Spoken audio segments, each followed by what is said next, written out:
एक जंगल में एक हाथी और एक बकरी रहते थे। दोनों बहुत पक्के दोस्त थे। दोनों साथ में मिलकर हर दिन खाने की तलाश करते और साथ में ही खाते थे। एक दिन दोनों खाने की तलाश में अपने जंगल से बहुत दूर निकल गए। वहां उन्हें एक तालाब दिखाई दिया। उसी तालाब के किनारे एक बेर का पेड़ था। उस बेर का पेड़ देखकर हाथी और बकरी बहुत खुश हुए। वो दोनों बेर के पेड़ के पास गए। फिर हाथी ने अपनी सूंड से बेर के पेड़ को जोर से हिलाया और जमीन पर ढेर सारे पके हुए बेर गिरने लगे। बकरी जल्दी जल्दी गिरे हुए बेरों को इकट्ठा करने लगी। संयोगवश उसी बेर के पेड़ पर एक चिड़िया का घोंसला भी था, जिसमें चिड़िया का एक बच्चा सो रहा था और चिड़िया दाने की खोज में कहीं गई हुई थी। बेर का पेड़ जोर से हिलाने के कारण चिड़िया का बच्चा घोंसले से बाहर तालाब में गिर पड़ा और डूबने लगा। चिड़िया के बच्चे को डूबता हुआ देखकर उसे बचाने के लिए बकरी तालाब में कूद गई, लेकिन बकरी को तैरना नहीं आता था। इस वजह से वह भी तालाब में डूबने लगी। बकरी को डूबता हुआ देखकर हाथी भी तालाब में कूद गया और उसने चिड़िया के बच्चे और बकरी दोनों को डूबने से बचा लिया। इतने में चिड़िया भी वहां पर आ गई थी और वह अपने बच्चे को सही सलामत देखकर बहुत खुश हुई। उसने हाथी और बकरी को इसी तालाब और बेर के पेड़ के पास रहने के लिए कहा। तब से हाथी और बकरी भी चिड़िया के साथ उस बेर के पेड़ के नीचे रहने लगे। कुछ ही दिनों में चिड़िया का बच्चा बड़ा हो गया। चिड़िया अपने बच्चे के साथ जंगल में घूम कर आती थी और हाथी और बकरी को जंगल में किस पेड़ पर फल लगे हैं इसकी जानकारी देती थी। इस तरह हाथी, बकरी और चिड़िया मजे में रहते और खाते पीते थे। कहानी से सीख,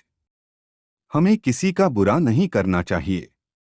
अगर हमारी गलती से किसी को परेशानी होती है तो उस गलती को सुधारना चाहिए और मनमुटाव दूर करते हुए एक दूसरे की मदद करनी चाहिए।